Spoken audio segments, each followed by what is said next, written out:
চলে যাওয়া মানে প্রস্থান নয়, চলে যাওয়া মানে নয় বন্ধন ছিন্ন করা আর্তরজনী। চলে গেলে আবারও অধিক থেকে যায় আমার এই না থাকা জুড়ে। আকাশ বাতাস ভারী হয়ে এসেছে আজকে। বাংলাদেশের আকাশে কালো মেঘ জমেছে, শোকের ছায়া নেমেছে। বৃষ্টিটা আসলে আরেকটু এই কষ্টটা অনুভূত হতে আমাদেরকে সাহায্য করতে পারত। বৃষ্টিও যদি কান্নার রেখা আঁকতে পারত, তাহলে আমরা সত্যিই বুঝতে পারতাম আমরা হারানোর বেদনায় কতটা কাতর হয়ে যাচ্ছি। ফিডব্যাকের সেই জনপ্রিয় গান এমনি করে সবাই যাবে যেতে হবে, এমনি করে সবাই যাবে যেতে হবে, তবু যেন মন মানে না, তবু যেন বিদায় দিতে মন চায় না, তবু যেন মনে হয় তিনি থেকে গেলেই পারতেন, তবু যেন অনুরোধ করতে মন চায় আপনি আরও অনেকটা সময় থেকে যান। বলছি আমাদের প্রধান উপদেষ্টার প্রেস সেক্রেটারির কথা, শফিকুল আলম। তিনি আজকে বলেছেন আজকের যে প্রেস কনফারেন্স সেটি তার শেষ প্রেস কনফারেন্স, আর হয়তো তিনি প্রেস কনফারেন্সে আসবেন না, অর্থাৎ তিনি বিদায় নিচ্ছেন। বিদায় বেলায় অনেক কথা বললেন। অনেক কথা বলার মাঝে যে ব্যাপারগুলো উঠে আসলো সেই ব্যাপারগুলো হচ্ছে ক্ষমা চাওয়া। কেন তিনি ক্ষমা চাইলেন, কার কাছে ক্ষমা চাইলেন, কেন তার এই বিদায় হচ্ছে? সরকার কি সত্যিই 12 তারিখের নির্বাচনের পরে আর থাকছে না? কিন্তু সরকার না থাকলেও প্রেস সেক্রেটারি কেন থাকবেন না? তাকে তো পরবর্তী সরকারের রাখা উচিত, কারণ এরকম একজন প্রেস সেক্রেটারি যিনি প্রেস উইংকে মাতিয়ে রেখেছেন এবং বাংলাদেশের ইতিহাসে রেকর্ড গড়েছেন প্রেস উইংয়ে, এরকম একজন মানে কর্মচ্ছল একজন মানুষকে, কিংবা বাংলাদেশের প্রয়োজন যে মানুষটার, সেই মানুষকে পরবর্তী সরকার কেন রাখবে না? অবশ্যই রাখা উচিত। পরবর্তী সরকারের প্রধানমন্ত্রীর প্রেস উইংয়ের প্রধান হিসেবে তাকে রেখে দেবেন পরবর্তী সরকার, যারাই ক্ষমতায় আসুক, বিএনপি কিংবা জামাত, এনসিপি, যারাই আসুক, সেই প্রত্যাশা তো আমরা করতেই পারি। তিনি কেন চলে যাবেন, তাকে আমরা কেন চলে যেতে দেব, সেই প্রশ্নও আসবে। হয়তো প্রথম আলোর সম্পাদক কিংবা ডেইলি স্টারের সম্পাদক মাহফুজ আনাম তারা আজকে রাতেই একটা কলাম লিখবেন, প্লিজ শফিক ভাই আপনি যেন না, আপনি গেলে বড় সর্বনাশ হয়ে যাবে। প্রেস সেক্রেটারি শফিকুল আলম বিদায় নিচ্ছেন। বিদায় বেলায় তিনি কি কথা বললেন, বাংলাদেশটাকে কতটা এগিয়ে তিনি চলে যেতে চাইছেন, তাকে আমরা চলে যেতে দেব কি না আদৌ, চলুন একটু আলোচনা করে বোঝার চেষ্টা করি এই ভিডিওতে। থাকবেন পলিটিক্স টিভির নিয়মিত আয়োজনে।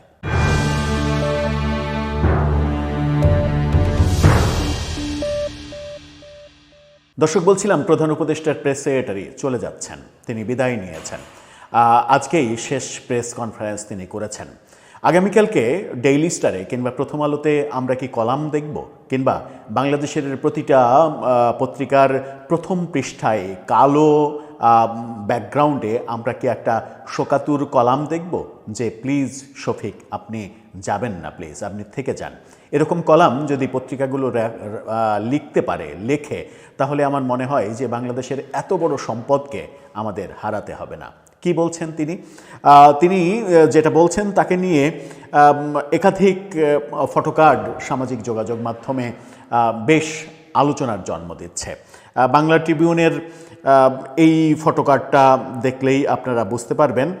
সেখানে বলা হচ্ছে, আজকেরটাই সম্ভবত শেষ ব্রিফিং, আমি ক্ষমা প্রার্থী।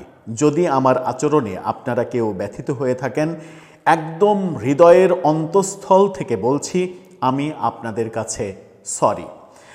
তিনি ক্ষমা চাইলেন, কিন্তু তিনি ক্ষমা চাইলেন কেন? আবার চ্যানেল 24 তাকে নিয়ে একটা ফটোকার্ড করেছে, সেখানে কি অসাধারণভাবে তিনি বলছেন দেখুন, অন্তর্বর্তী সরকারের ব্যর্থতা বলে তেমন কিছুই নেই, 90% পূর্ণ হয়েছে। 90% মানে 100তে যদি 90 মার্ক পাওয়া যায়, তাহলে সুপার ডুপার হিট একটা সরকার বলা যেতেই পারে বর্তমান সরকারকে। এরকম একটা হিট, এরকম একটা জনপ্রিয় সাকসেসফুল একটা সরকারের প্রেস উইংয়ের প্রধান হিসেবে দায়িত্ব পালন শেষে তিনি ক্ষমা চাইবেন কেন? কি এমন হয়েছে যে ক্ষমা চাইছেন? বাংলা ট্রিবিউন কি বলছে চলুন একটু জানি। প্রধান উপদেষ্টার প্রেস সেক্রেটারি বলেছেন, আজকেরটাই সম্ভবত শেষ ব্রিফিং, আমি আপনাদের কাছে ক্ষমা চাই, আমি আপনাদের কাছে সরি। আজকে ব্রিফিংয়ে সাংবাদিকদের উদ্দেশ্যে শফিকুল আলম বলেছেন, আপনাদের কাজটা কতটা ইজি করা যায় সেটাই চেষ্টা করেছি। আমাদের ডিবেটটাই হতো, ওনাদেরকে সাংবাদিক কোন ল্যাঙ্গুয়েজে লিখলে সবাই এটাকে নিতে পারবেন। প্রথম আমাদেরকে নিয়ে আপনাদের একটা কোশ্চেন ছিল আমরা ইংরেজিতে কেন প্রেস রিলিজ দিই, তারপরে আমরা যতটা সম্ভব বাংলাতে দিয়েছি। তিনি আরও বলেছেন, প্রত্যেকটা ঘটনার সঙ্গে সঙ্গে আমরা গভর্নমেন্টের অবস্থান আপনাদেরকে জানিয়েছি, খুব দ্রুত আপনাদেরকে জানিয়েছি। আমি একে আগে ফোন দিয়ে জানিয়ে দিয়েছি যে আমরা এটা নিতে যাচ্ছি, এমন কেউ বলতে পারবে না। অর্থাৎ আমরা কাউকে পক্ষপাত করিনি, আমরা কাউকে আগে ফোন দিয়ে এরকম বলিনি সেই পত্রিকা এগিয়ে থাকবে নিউজের দিক থেকে, এরকম কিছু করিনি। যা করেছি ওপেনলি সবার মাঝে করেছি।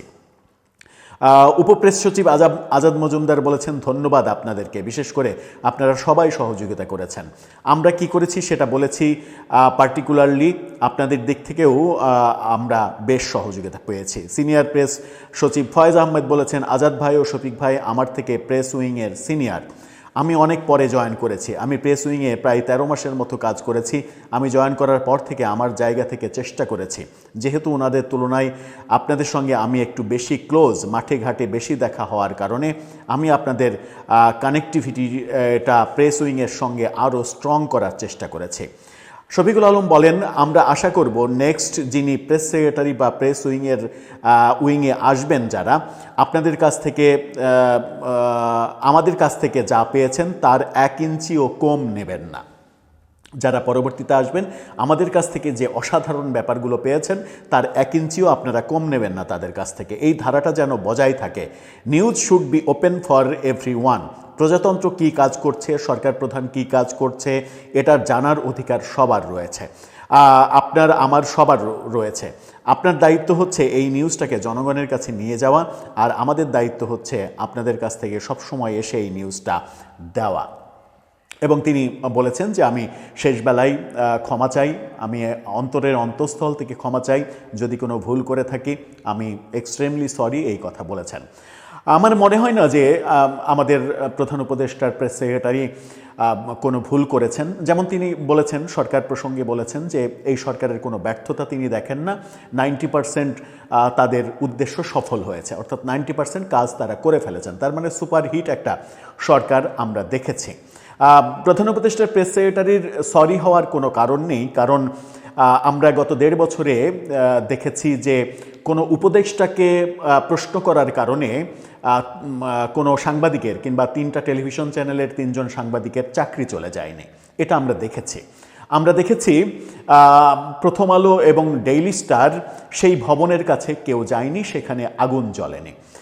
আমরা দেখেছি সেই প্রথম আলো ডেইলি স্টারের যে খবর এআই দিয়ে তৈরি করা যে আগুন জ্বালানোর ভিডিওগুলো ছড়িয়ে দেওয়া হয়েছিল, সেই ব্যাপারে সরকার তড়িৎ পদক্ষেপ নিয়েছে এবং এরকম একটা ষড়যন্ত্রের গন্ধ আগে থেকেই প্রেস উইংয়ে পেয়ে প্রথম আলো এবং ডেইলি স্টারকে তারা রক্ষা করতে পেরেছে। আমরা দেখেছি বাংলাদেশে গত 1.5 বছরে কোনো ধরনের কোনো মব হয়নি, একটি মবের ঘটনা ঘটেনি, একটি অবিচারের ঘটনা ঘটেনি। কারণ যেগুলো ঘটেছে সেগুলো হচ্ছে দাবি আদায়ের প্রেশার, একটা প্রেশার গ্রুপ তৈরি হয়েছে যেটা বাংলাদেশের জন্য খুবই মঙ্গলজনক। তারা বিভিন্ন জায়গায় গিয়ে আওয়ামী লীগ ধরেছে, একে ধরেছে, ওকে ধরেছে, ওর কাছ থেকে টাকা নিয়েছে, ওর কাছ থেকে টাকা নিয়েছে, বিভিন্ন রকমের ঘটনা ঘটেছে। এই ঘটনাগুলো কোনোভাবেই মবের মধ্যে পড়ে না এবং মবের কোনো ঘটনা আমরা দেখিনি। সারা দেশে শতাধিক যে মাজার, সেই মাজার একটা মাজারও আক্রান্ত হতে দেখিনি। শত শত মাজার তা মানে খুবই সুরক্ষা দিতে দেখেছি সরকারকে, এবং সরকারের প্রেস উইংকে আমরা দেখেছি যে খুবই গর্ব করে বলতে যে এই ধরনের কোনো ঘটনা তারা ঘটতে দেননি, অর্থাৎ মাজার আক্রমণের কোনো ঘটনা ঘটেনি। আমরা দেখেছি যে গোয়ালন্দে নুরাল পাগলার যে আস্তানা, সেখান থেকে নুরাল পাগলার লাশ তুলে পুড়িয়ে দেওয়ার ঘটনা ঘটেনি। আমরা দেখেছি মাইলস্টোন কলেজে বিমান দুর্ঘটনার পরে 2 জন উপদেষ্টা এবং প্রেস সেক্রেটারিকে সবাই মানে ওখানকার ছাত্ররা খুবই ভালোভাবে তাদেরকে গ্রহণ করেছে, তাদের সঙ্গে কথা বলেছে। প্রেস সেক্রেটারি এবং দুইজন উপদেষ্টা যা বলেছেন তাই ছাত্ররা শুনেছে। এই তিনজনকে মাইলস্টোনের ছাত্রছাত্রীরা 9 ঘন্টা অবরুদ্ধ করে রাখেনি। এগুলো আমরা দেখেছি যে এই ঘটনাগুলো ঘটেনি। এবং বাংলাদেশে lakh lakh billion billion dollar বিনিয়োগ এসেছে গত 1.5 বছরে, এবং বিনিয়োগের জন্য বিডার চেয়ারম্যান যাকে নিযুক্ত করা হয়েছে তিনি প্রচণ্ড সফল হয়েছেন, এবং সফলতা উদযাপন করার জন্য গত 16ই ডিসেম্বর তিনি 15,000 ফুট উপর থেকে বিমান থেকে প্যারাশুট দিয়ে লাফ দিয়ে সেটাকে উদযাপন করেছেন। বিনিয়োগের সফলতা উদযাপন করা হয়েছে।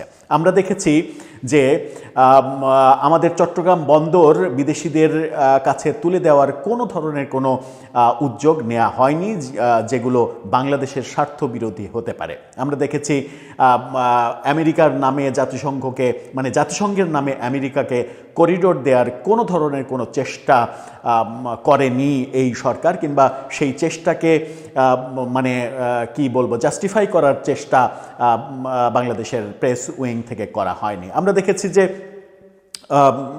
ব্রিটেনের সফরে গিয়ে আমাদের প্রধান উপদেষ্টা ব্রিটেনের প্রধানমন্ত্রীর সঙ্গে দেখা করতে পেরেছেন, এবং প্রেস উইং যেভাবে দাবি করেছিলেন যে দেখা করতে চেয়েছিলেন ব্রিটেনের প্রধানমন্ত্রী, কিন্তু প্রেস উইং এরকম কোনো কথা বলেনি যে ব্রিটেনের প্রধানমন্ত্রী এখন ব্রিটেনে নেই, তিনি কানাডাতে আছেন। এরকম কোনো কথা আমরা প্রেস উইংকে বলতে শুনিনি।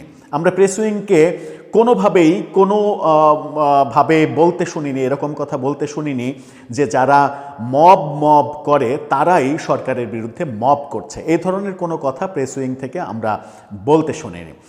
আমরা এত এত এত এত সফলতার পরেও যখন একজন মানে এরকম একজন সফল মানুষ বিদায় নেন, তখন আমাদের অশ্রুসিক্ত নয়নে বলতেই হয় প্লিজ আর কিছুটা সময়, কিংবা পরবর্তী সরকারের 5টা বছর এই সরকার না থাকলেও পরবর্তী এটা যেহেতু একটা মানে রাষ্ট্রীয় একটা পদ, প্রধানমন্ত্রীর প্রেস উইং, সেই উইং তো থাকতেই পারে। পরবর্তী প্রধানমন্ত্রীর প্রতি আমরা আবেদন রাখতেই পারি, আমরা জোরালো আবেদন রাখতে পারি যে এই প্রেস উইং এত কর্মোচ্ছল, এত পারঙ্গম এবং এতটা সফল একটা প্রেস উইংকে অবশ্যই রেখে দেয়া উচিত, যারা কোনোভাবেই কোনো ধরনের কোনো নেগেটিভ কর্মকাণ্ড যাদের দ্বারা আমরা গত 1.5 বছরে দেখিনি।